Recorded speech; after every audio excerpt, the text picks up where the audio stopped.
Good afternoon. Before starting my presentation, I want to thank the invitation of the Professor Sonny Yang, and especially to the director of the Museum of Bumo Young, the curator Siwan Kang, and for all the staff of the museum. I apologize in advance for my pronunciation. English is my second language, so please feel free to request for any clarification at the end of my presentation. To make this presentation, we use the project Living Rivers Rio Vivos Open Veins of the Americas. Living Rivers Rio Vivos is a bilingual website and wall installation developed as part of the exhibition The Earth Will Not Abide by Brian Holmes and myself from years of field work and the use of geographical information systems that investigates the ecosystem of the Mississippi Great Lakes and the La Plata Basin. Sorry. Is something wrong? Because don't work here.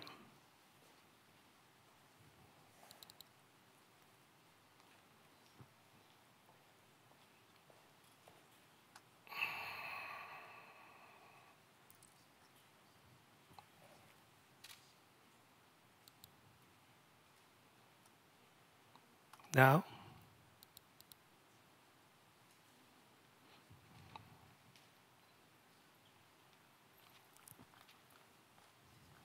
Thank you.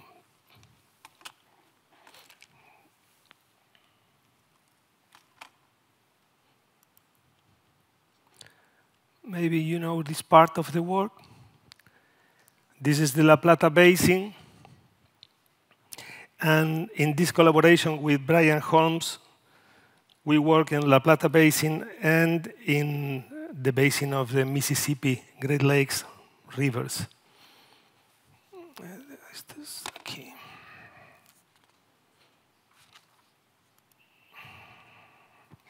Both the Spray Pampas region are inhabited by a multitude of living beings, and both have been drastically altered by industrial agriculture. The table map is intervention collaboration, expressing solidarity between divergent ecological experiences in North and in South America.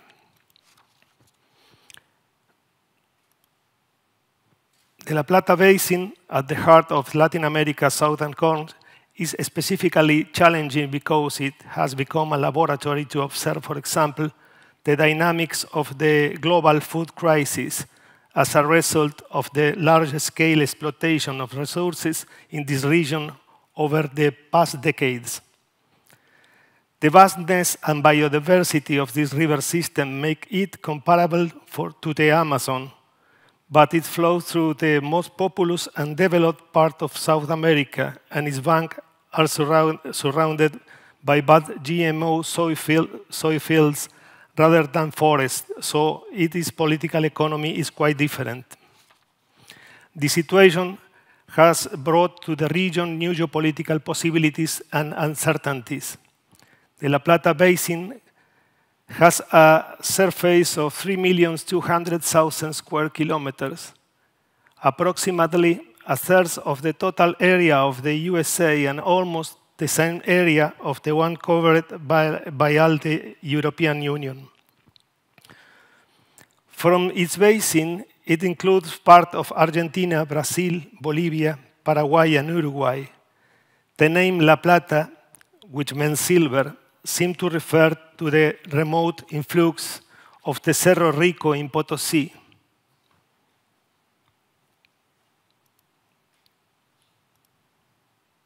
And the white king myths from indigenous peoples' oral tradition that may have reached European terrible conquerors. In this sense, La Plata Basin has a highly symbolic value and practical experience that denote from the beginning of the conquest the consolidation of the rivers as means of material extraction of the system. There are institutional plans and projects testing the controversial hydrovia. a canalization of 3,400 kilometers along the rivers Paraguay and Paraná, which is expected to link the cities of São Paulo, Brazil, and Buenos Aires, Argentina.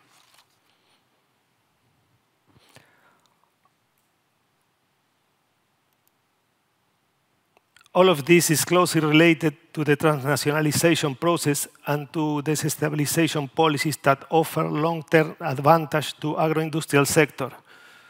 To talk without euphemism, biotechnological corporations such as Monsanto, Syngenta, Bayer, Cargill, and Bunge.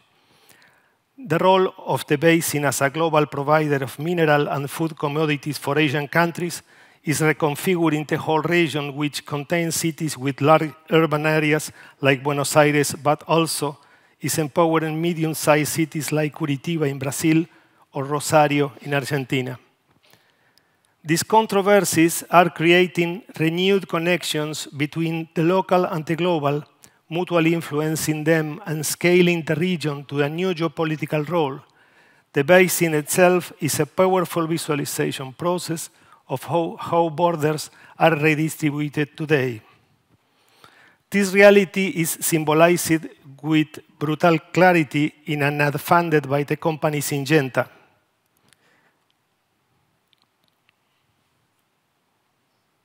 That addresses the cultivation of transgenic soybean in the southern cone.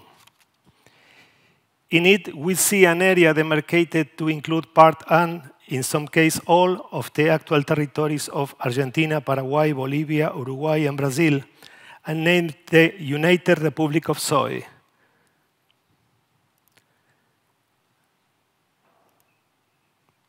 This ad clearly reflects a conflict that is at the heart of discussion about globalization. Nation-state loss of power at the hands of multinational businesses. In concrete numbers, this imaginary republic concentrates a production worth $50 billion, highly surpassing the GDP of many of the actually existing nations. At present, it covers a surface of more than 46 million hectares with a single crop, transgenic soy fumigated with 600 million liters of glyphosate and provoking deforestation of at least 500,000 hectares per year and forced displacement of the people of the East Land. In front of this panorama, official areas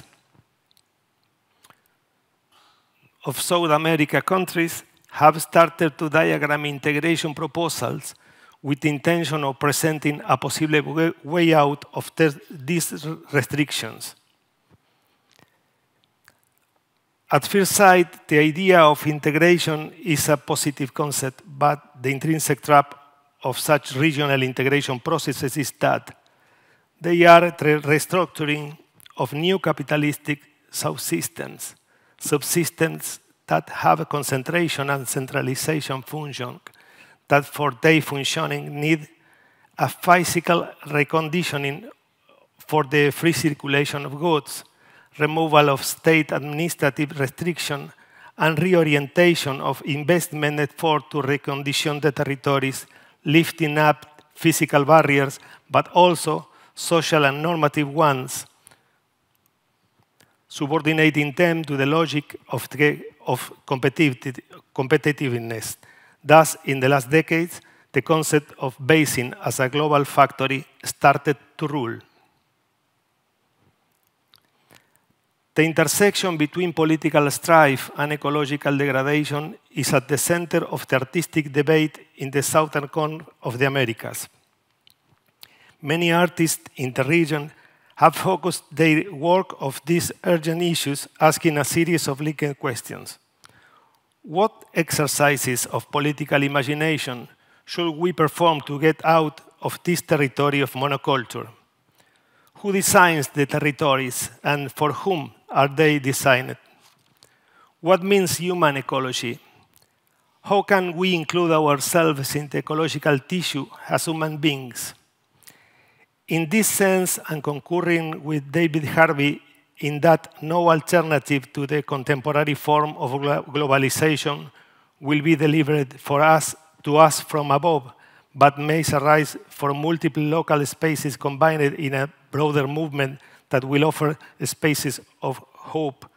Groups such as the artistic environmental organization Ala Plástica have worked since the early 90s of the issues of watershed, participatory democracy, and art at a bio-regional scale, using artistic modes of thinking and action to connect persons, community groups, and organizations in the estuary of the Rio de la Plata and the basin of the Paraguay-Paraná River, using the organic metaphor of rhizomatic expansion, by respectfully drawing on indigenous people community paradigm of living well.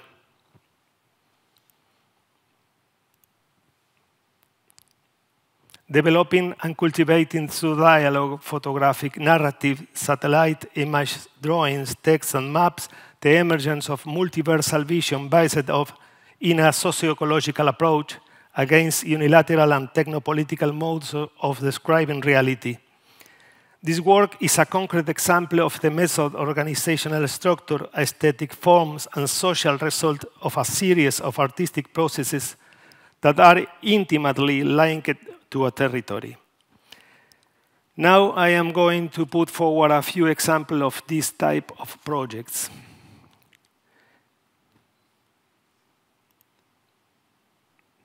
The neo-feudal experiment responds to the invitation that made for the Argentinian artist Eduardo Molinari for the project Boxat, The Responsibility.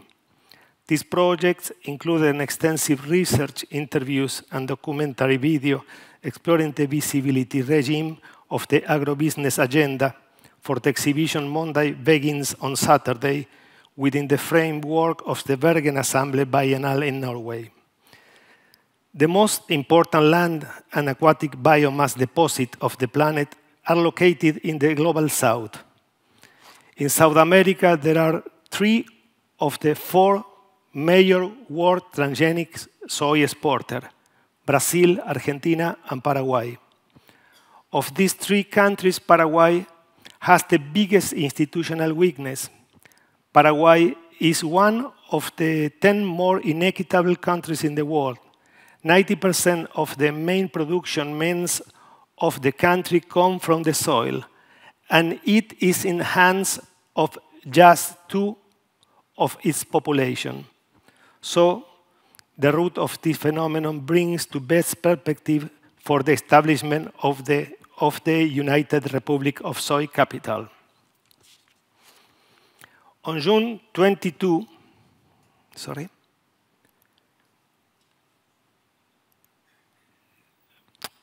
On June 22, 2012, Fernando Lugo, president of Paraguay, was removed from office by a coup d'etat promoted by a parliament mainly formed by conservative parties with the support of agro-state landowners. The opposition tried to remove him with several political trial threats. The objective was finally achieved during the massacre of Curuguatí. The precedents to the coup against Lugo can be traced back to the Ñanduqué case, when farmers from all the country gathered to reclaim fiscal land of the agrarian reform that were partially illegally sold to several companies.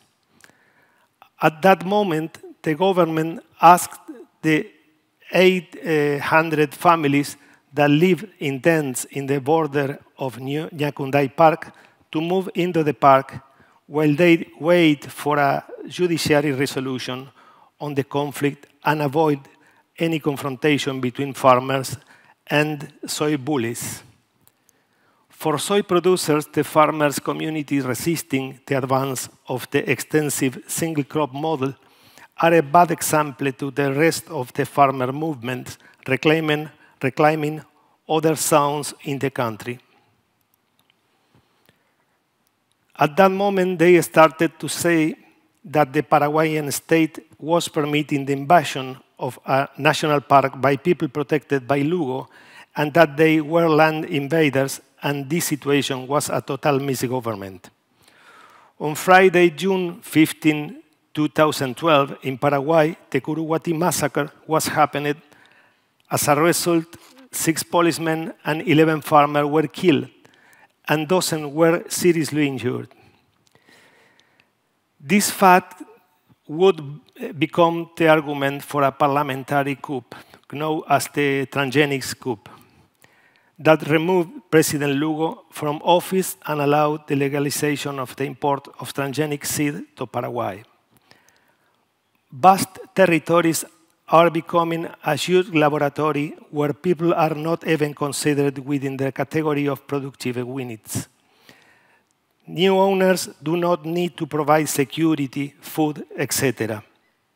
Therefore, there is no space for any democratic participation or consensus. Life privatization is the most terrifying example of the necropolitical time. Another example is the river basin as governance lab.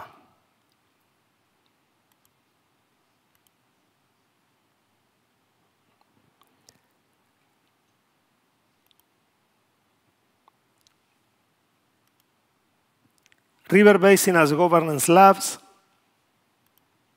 is a project initiated in 2014, co-curated by Mauricio Corbalán of M7 Red, Teddy Cruz from UCHD, Center for Urban Ecologies, and me from Mala Plástica. Continuing the debate opened by Political Equator 3, exposing the conflict between geopolitical borders, urban ecological networks, and marginal communities in the border of San Diego, Tijuana, River Basin as Governance Labs engaged similar conditions in Argentina. River Basin as Governance Labs was a dialogical art project by 8 different art collectives.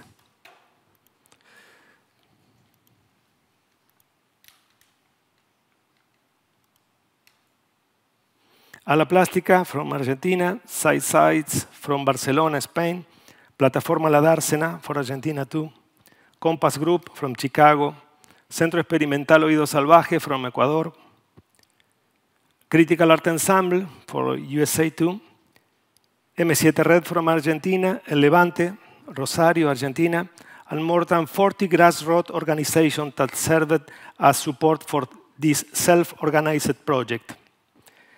These art collectives were invited to explore the conflict, controversies, and models for strategic action for a 20-day period along 400 kilometers of rivers.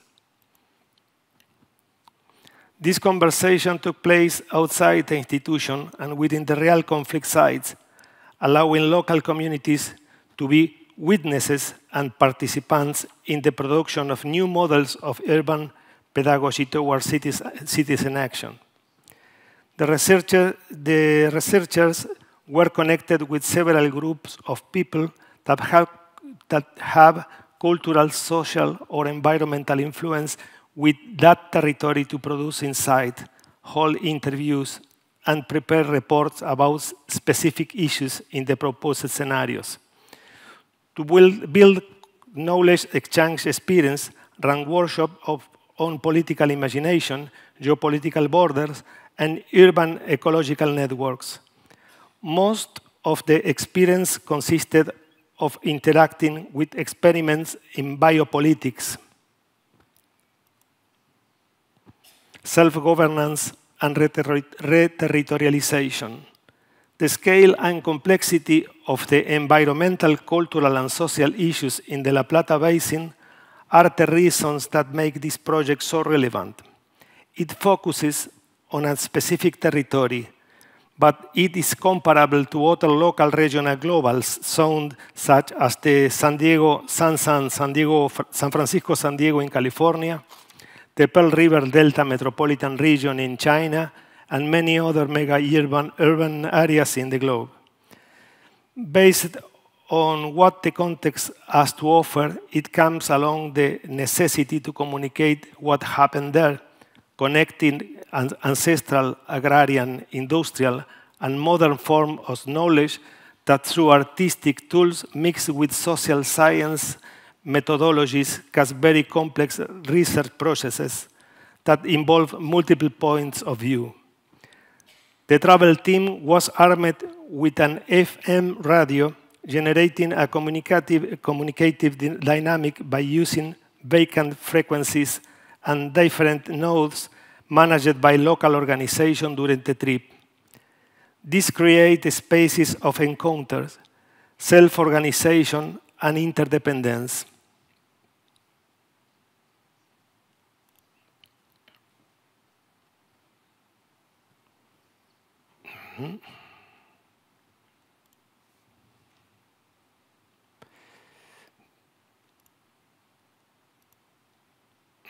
Sorry.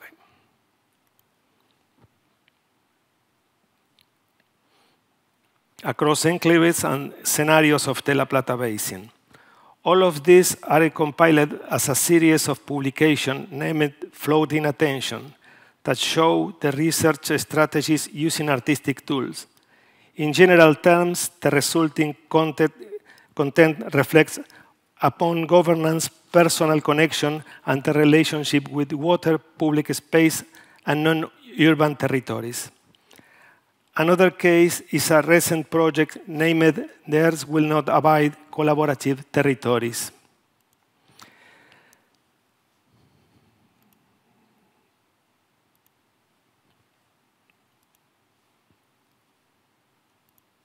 The Earth Will Not Abide is an exhibition of critical geography that aims to explore the symbiotic community of the soil and its destinies in the age of globalized industrial agriculture, establishing connections between regions in the US, Brazil, Argentina, Paraguay, and China. All of these landscapes are currently being re-engineered to support a rural economy based on corporate labs, monocultures, and giant machines. The Earth Will Not Abide asks a question at the scale of the Western Hemisphere: how to protect vital ecosystem against the devastation of extractive agriculture, how to escape to a standardizing process that is transforming landscapes throughout the Americas.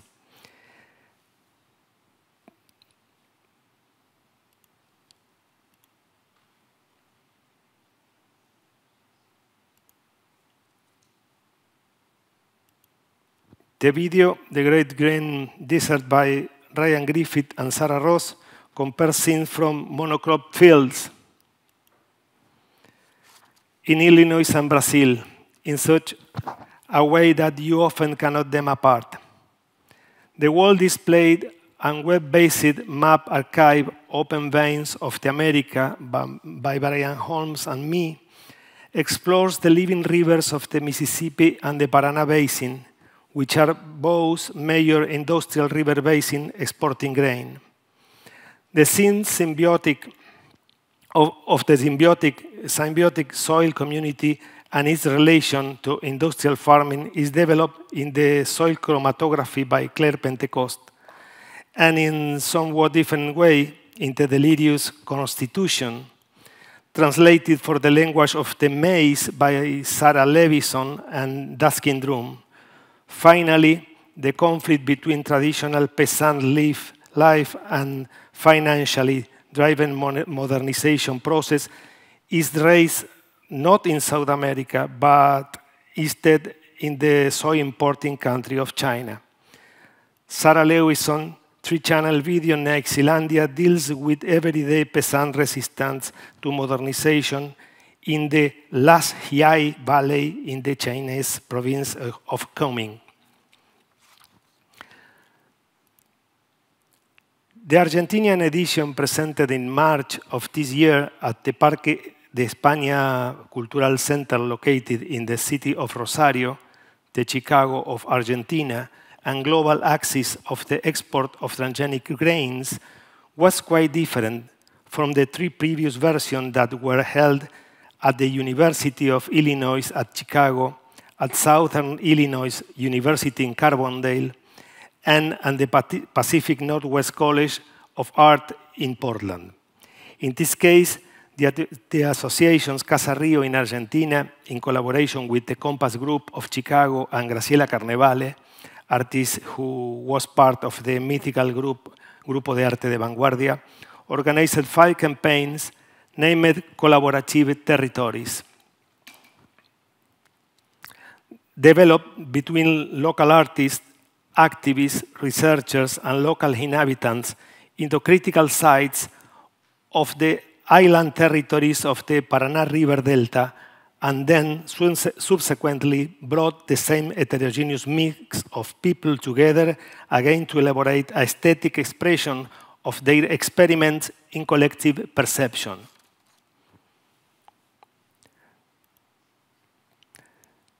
The 2-day meetings that followed the opening was an organizational interview of around 40 people involving NGO representatives, environmentalists, local political figures, artists, island dwellers, people chased off their land by gated communities, etc.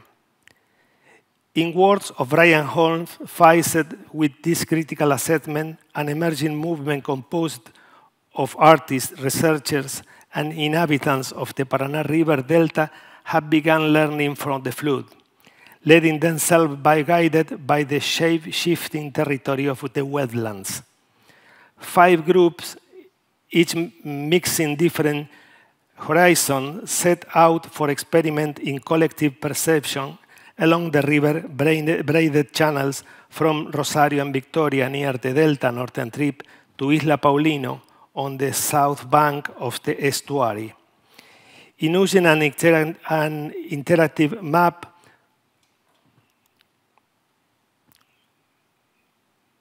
to leave traces of their passage and adding their new work to previous iterations of the Delta project, this group translates their perception into visual and acoustic forms, creating a flourishing cultural diversity in tune with the amazing biodiversity of the riverine environment. In this critical practice, art is an integral part of a shared working process, produced jointly or in negotiation with groups, activists, associations, etc. Experimental communities are formed where the participant commitment is manifested in their immersion in this process of creation, where thought and public debate and converted into the central material and constitutive core of the work, which involves a social collective or sometimes all the population of a region in the staging of micro-utopias of human interaction. This constitutes a cultural movement focused more on social creativity than on self-expression. The work then is constituted as an ensemble of forces and effects that operate in numerous registers of meaning and discursive interaction.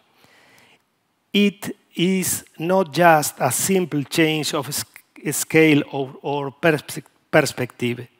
It is the possibility of developing a new objectivity.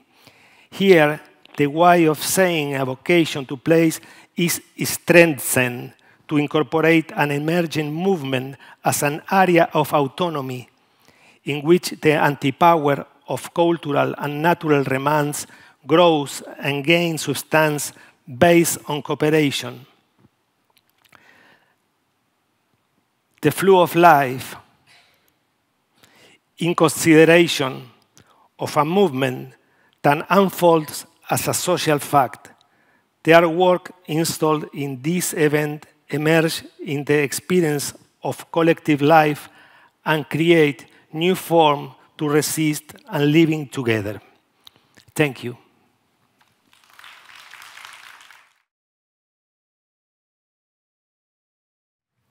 네, 안녕하십니까. 토론 진행을 맡은 김성은입니다. 오늘 현대미술관의 민주주의 실천이라는 제목 아래 5분의 선생님이 발표해 주신 내용이 아마도 미술관과 민주주의라는 그 2가지 큰 키워드로부터 어떤 논의가 나올 수 있는가 그 스펙트럼을 확인할 수 있는 자리였던 것 같습니다. 그 첫 번째 세션에서 김경훈 선생님이 잠깐 말씀하신 것처럼 저도 이 심포지엄의 제목을 잠깐 언급을 하고 싶은데요. 그 미술관은 무엇을 연구하는가, 수집하는가에 이어서 이번 심포지엄의 대주제가 미술관은 무엇을 움직이는가입니다. 사실 미술관은 무엇을 움직이는가, 어떻게 보면 저는 매우 도전적인 질문이라고 생각을 하는데요. 그 보통 미술관 하면 그 미술관의 바깥, 그러니까 뭐 정치, 경제, 사회, 문화 이런 미술관 바깥의 변화, 그 움직임을 수용하고 반영하는 곳이라고 많이들 생각을 하게 됩니다. 그 같은 변화에 발맞춰서 바뀌어야 하는 움직임의 대상인 것이죠. 그런데 이번 심포지엄은 그 미술관이 제도이자 기관으로서 미술관 스스로에게 나아가 미술관 바깥에까지 어떤 변화를 가져올 수 있는가, 그 움직임의 주체로서 미술관에 대한 문제의식을 가져보자, 이렇게 제안하는 주제이기 때문에 상당히 도전적인 주제라고 전 느꼈습니다.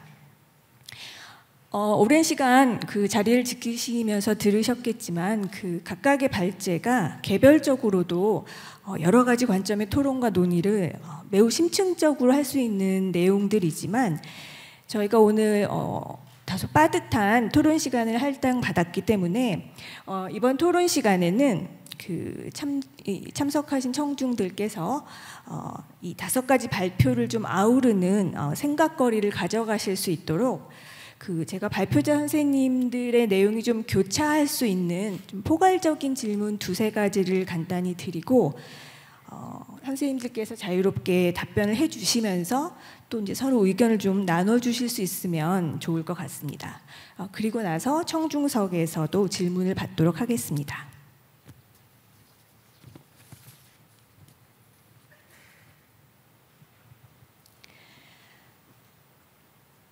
먼저 최태만 선생님과 박소연 선생님께 질문을 드려보고 싶습니다. 두 분 선생님께서는 그 미술관 앞에 국립이라는 말이 붙을 때 제기되는 문제들을 그 한국의 문맥에서 다뤄주셨는데요.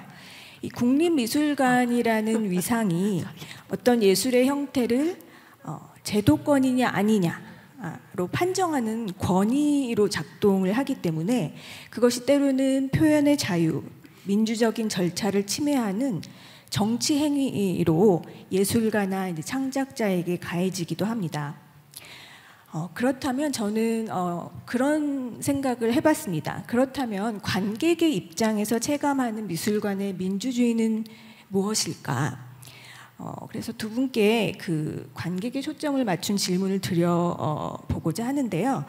사실 그 에릭슨 선생님이나 골딩 선생님의 발표가 상당 부분 다양한 관객들의 경험, 배움에 대해서 이제 얘기를 해주셨기 때문에 그 두 분 선생님의 발표에 대한 코멘트를 해주신다 생각하셔도 좋을 것 같습니다. 사실 관객의 시각에서 민주적인 미술관이란 뭘까? 사실 관람객, 관객이란 말도 사실은 한 단어로 뭉뚱그릴 수 없는 복잡한 대상입니다만 저는 이제 미술관에서 일하는 사람으로서 늘 고민이 되는 대목입니다. 그 최태만 교수님이 오늘 발표에서 소개를 해주신 그 1990년대 그 민중미술 전시를 개최할 그 당시에는 그 예술을 받아들이는 일반 관람객들의 태도와 인식에 미치던 영향과 사실 지금의 미술관 환경은 또 많이 달라졌다고 볼 수가 있겠습니다. 지금은 많이들 경험하셨겠지만 미술관 한편에서 영화를 보고 음악 공연을 듣고 또 요가를 하기도 합니다. 또 동시에 바깥 사회에서는 그 정치적 좌우의 극단적인 대립, 또 경제적 빈부의 격차가 심화되고 사회적 박탈감과 소외의 정서가 팽배한 가운데 모두가 민주주의를 말하고 있지만 때로는 서로 다른 이야기를 하고 마는 경우도 있습니다. 그 박소연 선생님 발표에서 언급을 하기도 하셨지만 그 아직도 관람객은 미술관이 차려놓은 각종 전시와 프로그램들 중에서 고를 수밖에 없습니다. 물론 많은 미술관들이 공정성, 형평성, 개방성, 포용성을 바탕으로 하고자 많은 노력을 기울이고 있습니다. 국립현대미술관의 경우에도 모든 사회 구성원, 모든 국민들이 고루 향유할 수 있는 어떤 관람객이 와도 뭐라도 골라서 향유할 수 있는 프로그램을 꾸려서 제공을 하고 있습니다. 그런데 그 구성의 과정에 누가 어떤 목적을 가지고 와서 무엇을 얻어가야 하는가를 논의하고 결정하는 그 과정에 관객이 참여하는 경우는 많지가 않습니다. 그래서 이 관람객들이 갖는 정치적인 행위력, political agency라고 할 수 있겠는데요. 과연 관람객들이 정치적인 행위력을 미술관에서 가질 수 있는가? 이것은 또 다른 문제인 것 같습니다. 미술관이 근본적인 관점에서 민주적인 공간으로 기능하려면 국민, 고객, 소비자 또는 향유자를 넘어서 관객을 어떤 주체로 설정을 하고 있는가 혹은 설정을 할 수 있을까, 이에 대한 그 두 분 선생님의 의견을 오늘 발표해 주신 내용에 비춰서 들어보고 싶습니다. 최태만 선생님 먼저 말씀해 주시겠어요? 예, 어떻게 보면은 근본적인 질문이기 때문에 쉽게 답을 드리기에는 어렵다는 생각이 듭니다. 우선 제도적인 측면에서 1990 제가 국립현대미술관에서 일했던 90년대 초반을 돌이켜보면은 아까 발표 처음에 말씀드린 것처럼 미술관이 산속에 있는 예술의 성체거든요. 이거 자체가 굉장히 비민주적이지 않습니까? 봄나들이 가듯이 상당한 준비를 해야 미술관에 도달할 수 있는 멀고 먼 곳에 미술관이 위치해 있죠. 그 건물도 좀 육중하고, 제가 두 가지를 엮어서 말씀드리겠습니다. 이 민중미술 15년 전이 열리기 한 해 전에는 1993 위트니 비엔날레 서울이 개최되었습니다. 위트니 비엔날레 1993은 여러분 잘 아시다시피 보드라인을 주제로 미국 사회가 가지고 있는 온갖 문제들, 소수인종, 인종차별, 성차별, 그 다음에 계급 문제 등등을 다 다룬 전시였죠. 그것을 가져왔기 때문에 상당히 좀 논란이 되기도 했었습니다. 어쨌건 그것과 민중미술 15년 전을 하면서 이 내용들 가지고 있는 사회적인 주장들이 굉장히 강했기 때문에 이걸 이렇게 어떻게 하면은 많은 분들이 이렇게 이해할 수 있도록 할까 하는 여러 가지 장치들을 사용했었는데, 뭐 그때 아마 도슨트 제도를 좀 더 활성화시킨다든지 아니면 작가와의 대화, 뭐 강연회 이런 제도를 많이 활용을 했었습니다. 덕분에 오신 분들이 그야말로 산 넘고 물 건너 오신 분들이 작품에 대해서 좀 이해할 수 있는 기회는 제공했다고 할 수 있겠죠. 근데 이건 제도적인 측면이고, 두 번째 측면에서 좀 따져봐야 되는 것이 관객 참여. 저는 이거 허구라고 봅니다. 2004년 광주 비엔날레의 주제가 물 한 방울 흙 한 톨인가요? 그리고 관객 참여였습니다. 당시 예술 감독께서 인위적으로 이른바 미술에서 관객을 하는 다른 분야의 분들, 학생도 있고 훌륭한 시인도 있고 많은 인위적으로 연결시켰더니 이거 화학적 결합 절대 안 일어납니다. 서로 따로 놀아요. 그걸 보는 우리로서는 관객 참여의 위대한 실패를 억지로 봐야 되는 그런 경험이 있었거든요. 사실 미술관의 민주화는 많은 분들이 이렇게 문화 향수를 할 수 있는 기회를 제공해 준다는 것은 약간 정치적인 이런 표현이라고 할 수 있고, 오히려 뚜렷한 의지와 방향을 가지고 좋은 전시를 하고 또 그 좋은 전시에 대해서 많은 담론이 일어날 수 있는 장을 마련하는 것이 진정한 미술관의 민주화이고, 또 거기에 대응해서 지금 오늘 여러분들께서 발표하신 다양한 어떤 방법들이 있다는 생각이 들거든요. 그러니까 민주화 해가지고 모든 국민들 또 모든 분들을 만족시킬 수는 없고 또 그거 자체가 아주 허무맹랑한 기대인 만큼 오히려 훌륭한 품질을 유지하고 그러니까 미술관이 개최해야 될 당위성과 그 다음에 또 우리 동시대 미술에 대한 적극적인 담론을 개진할 수 있는 그런 전시를 유치하고 그다음 그것을 또 확산시킬 수 있는 여러 가지 방법. 요즘 또 디지털 시대니까 디지털 디바이스도 활용해가지고 많이 이렇게 그 전시의 효과를 확산시킬 수 있겠다는 생각이 들거든요. 그런 쪽으로 하는 것이 하나의 대안이지 않을까 하는 게 제 생각입니다. 네, 박소연 선생님께서는 어떤?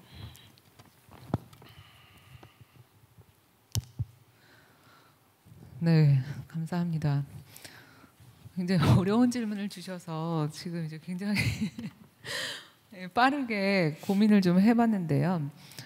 사실 한국에서도 뭐 모두를 위한 미술관이나 모두를 위한 예술이나 그래서 모두를 위한이라고 하는 말을 굉장히 즐겨서 사용을 합니다. 근데 가만히 생각을 해보면 도대체 그때 모두는 누구일까라고 이제 하는 의문이 들기도 합니다. 그래서 그 모두를 위한 미술관이라고 했을 때 제가 제일 먼저 이제 떠오르는 사례 중에 하나는 1930년대 한국입니다. 그래서 덕수궁 안에 이제 이안가 미술관이 오픈을 했을 때 그때 신문에 이런 기사가 난 적이 있습니다. 이제부터 입장료를 받겠다. 네. 근데 입장료를 받는 목적은 딱 하나였습니다. 그 덕수궁 안에 있는 이안가 미술관에 거린들이 들어오지 못하게 하겠다. 네. 그래서 어떻게 보면 우리가 모두를 위한 미술관이라고 하는 게 굉장히 이상적이고 마땅히 지향해야 할 가치라고 얘기를 하지만 어떻게 보면 한국에서 태생적으로 미술관이라고 하는 게 아무리 그 식민통치 시기였다고 하더라도 이미 모두의 경계를 누군가를 배제하면서 이제 설정을 했었던 것은 아닐까라는 생각을 하게 됩니다. 뭐 비슷한 예는 아주 가까운 데서 또 찾아볼 수 있을 것 같습니다. 그래서 문체부 산하기관 중에 공예 디자인 진흥원이라는 데가 있습니다. 거기에서 이제 운영을 하고 있는 문화역 서울 284라고 하는 공간이 있습니다. 그래서 그 곳에 가게 되면 저는 항상 이제 좀 불편한 느낌이 많이 드는데요. 뭐 그 안에서 이루어지는 전시나 공연은 훌륭합니다. 훌륭한데 그 앞에 이제 많은 노숙자분들이 항상 계세요. 항상 계시는데 그분들은 과연 그 문화역 서울 284에 그 문을 열고서 그 문턱을 넘어서 한 번이라도 들어가 보신 적이 있을까? 역으로 마찬가지죠. 그 문화역 서울 284를 운영을 하고 있는 분들이 실제로 노숙자분들하고 어떻게 매일매일 얼굴을 맞대고 있을까? 그런 고민들을 좀 해보게 됩니다. 그래서 결국에는 이제 저희가 관객과 그 민주주의 내지는 관객과 미술관의 민주화라고 하는 문제를 같이 생각을 해보게 되더라도 역시나 그 관객은 누구이고 모두를 위한 미술관에서 모두는 누구인가라고 하는 고민이 반드시 있어야 된다는 생각이 드는데요. 그래서 앞서 이제 그 선생님들께서 발표를 해주시면서 결국에는 이제 그 부분에 관해서 여러 가지 좋은 사례들 많이 이제 소개를 해주신 거라고 생각을 합니다. 그래서 기본적으로 여전히 미술관 자체에서도 그런 어떤 국민들을 시민과 비시민으로 구분을 하듯이 관객과 비관객으로 이제 구분을 하는 정치가 이제 계속해서 작동을 하고 있는 것이 아닐까. 그렇다면 이거를 이제 우리는 어떻게 극복을 하면 될까라고 하는 숙제가 여전히 남아 있다는 생각이 듭니다.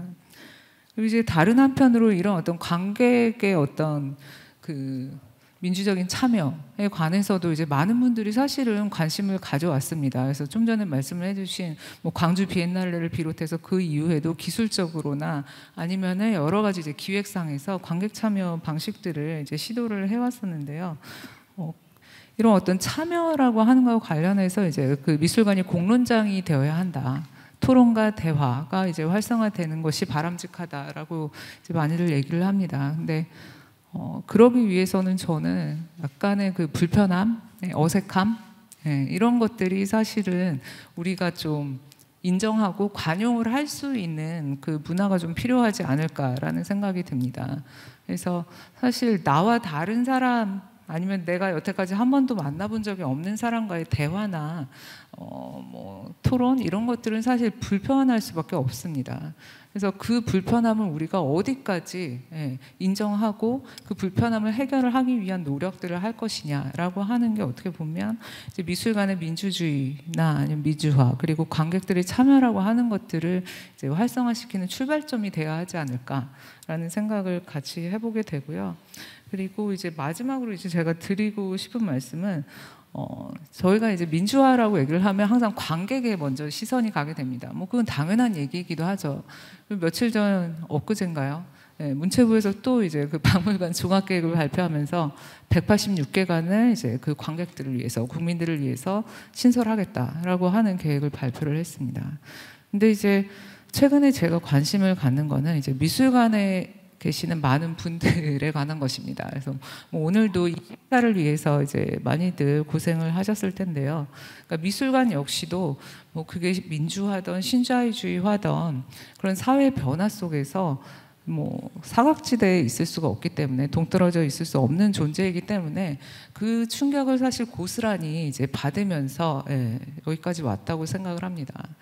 근데 실제로 미술관 안에서 일하시는 분들의 어떤 지위나 이런 것들이 관객에 대한 그 공공 서비스를 요구하는 것만큼 사실 얼마만큼 제대로 되고 있는지 뭐 이런 문제들을 좀 저희가 같이 고민을 해야지만 미술관이 정말 무언가를 움직이는데 또 사실은 이제 좀 힘이 되지 않을까. 그리고 미술관 자체가 사회에서 일어나고 있는 뭐 최근에 이제 한국 사회에서도 계속 논의가 되고 있는 어떤 비정규직 문제나 여러 가지 이제 불안정 노동에 관한 이슈들에 대해서 역시나 미술관도 이제 같이 가지고 있는 문제인데 그런 문제들은 사실은 이제 그 대외적으로 이제 논의를 하지 않은 상태에서 관객들을 위한 서비스를 어떻게 더 잘할 것이냐라고 하는 문제에만 이제 몰두하게 한다면 과연 미술관이 사회를 바뀌는 대화나 성찰이나 토론에 이제 잘 참여하고 있다라고 말할 수 있는지 뭐 그런 생각들을 이제 같이 하고 있습니다. 그래서 저희가 그 미술관에서 일하시는 분들에도 좀 관심을 가져야 하지 않을까라는 말씀을 좀 드리고 싶습니다. 네. 네, 사실 뭐 미술관에서 일한 사람으로서 그 어느 말씀보다 가슴 깊이 와닿는 그런 좋은 말씀이셨던 것 같은데요.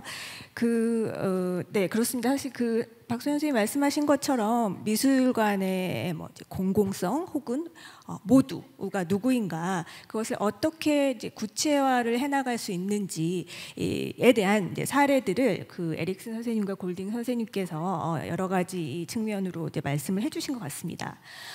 두 분은 그 이제 미술관이 시민사회와 맺는 관계 또 사회정의를 실현하는 방식을 전시나 이제 교육 혹은 공공 프로그램이라고 불리는 미술관의 실천을 통해서 이제 좀 보여주셨는데요. 그 두 분께는 좀 미술관의 정책이라고 해야 될까요? 한 국가의 뭐 문화 정책일 수도 있고 미술관이라는 조직을 움직여 나가는 정책이라고도 볼 수가 있을 텐데요. 지금 뭐 박소연 선생님께서도 언급을 하셨지만 저도 이제 그 내용을 좀 적어 왔습니다. 그 이제 문화체육관광부에서 박물관 미술관 진흥 중장기 계획을 이제 발표를 하면서 박물관 미술관을 자주 찾고 싶은 친근하고 유익한 핵심 문화 기반 시설로 모두가 누리는 곳으로 이제 만들자는 취지로 계획을 발표를 했는데 말씀하신 것처럼 180여 개의 박물관 미술관을 더 만들겠다. 그러니까 미술관만 치면 현재 251의 미술관이 있는데 이것을 거의 300개 가까이로 늘리겠다. 그리고 이제 그 미술관 박물관 이용률이 현재는 100명 중에 17명에 불과하다고 합니다. 그래서 이 숫자를 30명으로 늘리겠다. 또 미술관 박물관 한 곳당 그 커버하는 인구수가 현재는 45,000명인데 이것을 39,000명으로 낮추겠다. 이런 이제 얘기들이 적혀 있었습니다. 그래서 제가 관련 기사를 좀 찾아보니까 어느 기사에서 좀 외국하고 비교를 해놨더라고요. 이 미술관 박물관 한 곳당 인구수가 독일은 12,000명, 덴마크는 25,000명, 스웨덴은 33,000명, 그리고 영국은 37,000명이다. 이제 이런 비교의 수치를 그 기사가 담고 있었는데요. 사실 이런 이제 정부의 계획이 국민의 문화 향유권을 높인다는 그런 기회를 높인다는 면에서 환영하는 시각도 많이 있습니다만, 또 반대로 이 관이 주도하는 이 같은 숫자 중심의 목표 설정에 대한 이제 비판적인 의견들도 있습니다. 그래서 제가 두 분께 좀 여쭤보고 싶은 것은 그 미술관이 그 사회나 국가의 어떤 정책을 따라서 수행하는 측면만이 아니라 그 역으로 그 미술관 현장의 민주적인 실천들, 그러니까 두 분이 오늘 소개해 주신 크고 작은 그런 미술관의 실천들이 문화 정책을 역으로 변화시킬 수 있는 가능성을 어떻게 보고 계시는지 그 영국과 스웨덴의 상황을 통해 말씀을 해주시면 좋을 것 같습니다. 또 최태만 선생님, 박소연 선생님의 발표에 대한 코멘트도 곁들여 주시면 좋을 것 같습니다. 먼저 에릭슨 선생님께 먼저 들어보도록 하겠습니다. Yes, I was thrilled with what you started with, talking about what is a national museum and what are we showing and for whom. And you also talked about connecting our different speeches today. And I was talking about Alejandro. I was very influenced of what you were saying. And I was thinking about my national museum and the directions I get from my government. But there's also another, call it a soybean nation of the art world, that is almost having higher demands on the museums than the governments are having. They are regulating what's being shown through a network of galleries and artist estates and curators and art institutions. And I think they actually have a higher influence on what the artists or the art public get to see and gets invited to almost than the museums have. There's always this chain of exhibitions traveling around the world in a capitalistic system. Institutions have to collaborate to be able to afford certain exhibitions. You need help often from galleries or estates. So it's a very complex system we're working within. So more of the influence on what we are showing are coming from the soybean art world than from the government, I would say. And being here today for those days, speaking with all of you, make this really clear for me that that is one of the big democracy issues we're facing right now in the museums, the control of what we're showing and who's controlling what we're showing. I would like to see the institutions being brave enough to embrace local art that's relevant to the local art scene and take a chance without an artist being approved from the super curator, this and that museum and that gallery sponsoring some high-profile artists. So it is a very complex geology we're living within here, where my government, they want us to bring young people into the museums. But we don't get much more directive than that. They want an increased local audience. But they trust us to serve the audience and show the audience what is best, because that is our expertise. And that is the Swedish model, that the government wouldn't get intertwined in that. But the bigger issue for me is what is the possibilities to really influence really what you can show, what's possible to show, and what's possible to show in a museum so it keeps the high standard and respect from other institutions, so you get the necessary loans for those huge exhibitions with artists that you can't make an exhibition with Rothko or Picasso if it doesn't have a collection that you can barge with and trade with. So it's this very intricate system that really shapes what the visitors are able to see and not governmental policies. And this also affects the language, how we talk about these artists.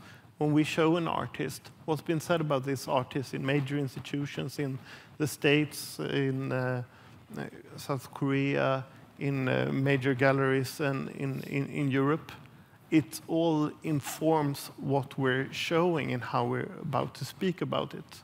It's all very controlled from this soybean art world, I would say. And that's a really big democratic issue that we have to work with, I would say.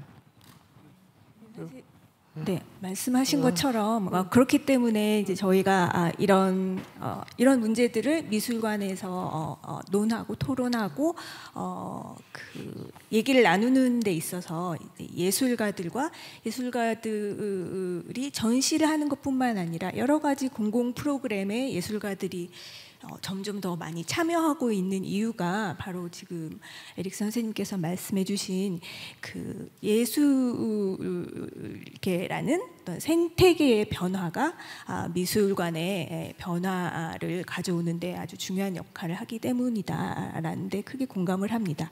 골딩 선생님 그러면 말씀을 해주시겠어요? Yes, well, when you were talking about the increase in museums in Korea, I felt very envious. I thought, wow, how fantastic. Because at the moment in my country, we are experiencing a terrible turn to the right, as in many parts of the world. And the programs that I was talking about were, that I was personally responsible for, were produced at a time when we had a Labour government, left-of-centre government. And this left-of-centre government put a lot of money into museums at the time, millions of pounds. And so the programs that I was talking about, a number of them, were funded by, we would bid together with artists for a pot of money, and then we could do some work with a number of schools. And our argument was in my museum that if we can get them when they're young. There's this Catholic idea that if you get a child before they're 7, you've got them for the rest of their life. And so we were really always encouraging schools to come to our museums. And with funding, that was much easier. So to have government funding and to work together with external agencies on getting government funding was very useful at the time. But at the same time, we don't always get the funding that we would that we've bid for. As academics, we have to apply for funding as well. And so the program that I was talking about with Joan Animado was not funded hardly at all, really, except with our own time and our own energy and our own will to change things, really to make people who, as you said, weren't really comfortable coming into the museum, like the homeless people, to bring them into the museums.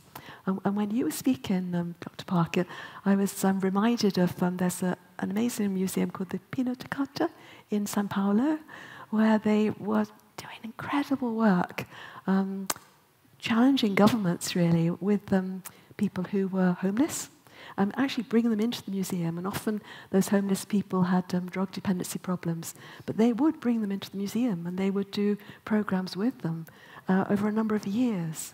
And the people would be camped in the local park just outside the museum. And then the change of government turned to the right, and the government said, all these people sleeping in this park, they must be dispersed. And so the second time I visited São Paulo, all these homeless people, often in a drug state, were just ambling about and upsetting the tourists, which is, of course, not good. And so there's this sort of clash between governments. As an individual who has left-of-centre politics, I always find it very difficult to change the minds of leaning to the right governments. But other things that we did in our country, in the UK, where we were working, making alliances. So with Joan Animado, I was working with the Caribbean Women Writers Alliance, and we weren't all Caribbean people, but we would join forces to try to get things done. And there's a group called the Museums Association of the UK, and another group, the Group for Education in Museums, and Engage, the art group. And all of these alliances, these groups, would attempt to lobby governments to get more funding for museums, because I totally agree with you when you said that it's really important that museums are free. If you don't have free entrance to museums, and in the UK, the free entrance to museums was changed during the Conservative reign of Margaret Thatcher.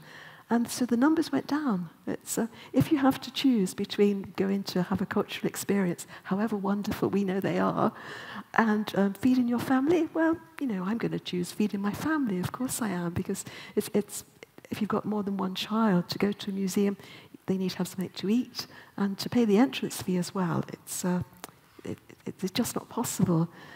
So in a rambling way, I'm trying to be optimistic. I think I am an optimistic person, and I think we should try to change governments.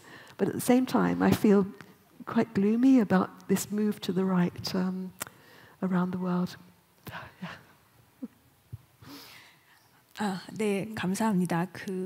얘기를 좀 이어서 하고 싶지만 시간이 아주 무섭게 빠르게 가고 있기 때문에 일단 제가 알레한드로 메이틴 선생님께 간단히 질문을 하나 드리고 청중석의 질문을 받도록 하겠습니다.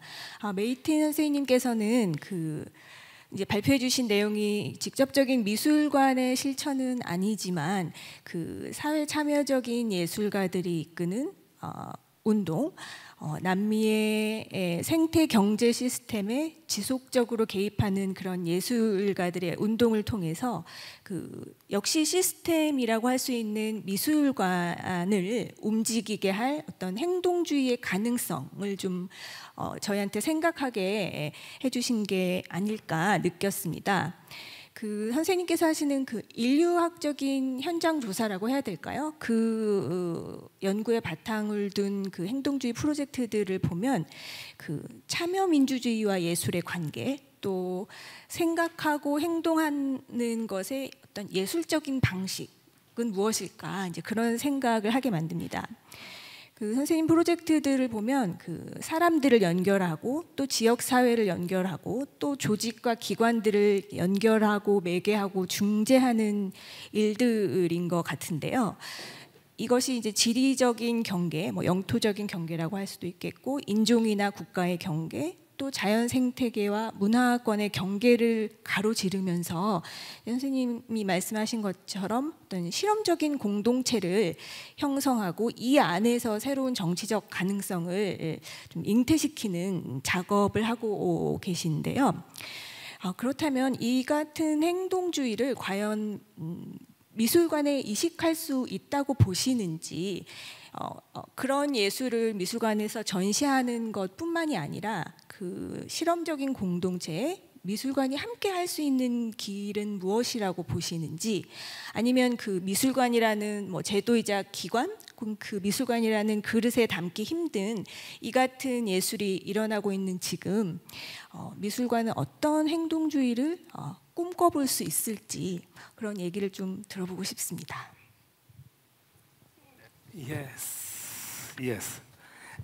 We don't want to talk about project because project is offer the sensation of one question of beginning and close.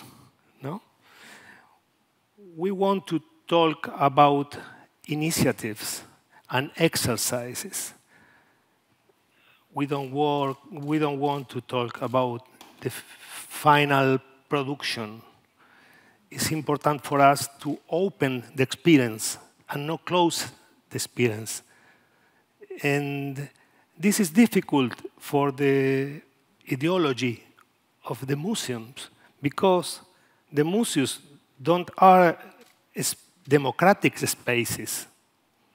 The museums have a structure not democratic. Now is a good time to open the sensation of new biodiversity of cultural actions in spaces of culture. This is a good example of this, but we have in front many routes to go because for many time the museum was a elite space, and we need to open the doors of the museum of another experience with artists, non-artists, and different people to work together and take these spaces and transform. 네, 그 시작과 끝이 있는 프로젝트가 아니라 지속될 수 있는 어떤 엑서사이즈로서의 예술 작업이라는 말씀이 참 중요하게 들렸습니다. 이것으로 오늘 그 미술관은 무엇을 움직이는가, 미술관과 민주주의에 관한 토론을 마치도록 하겠습니다.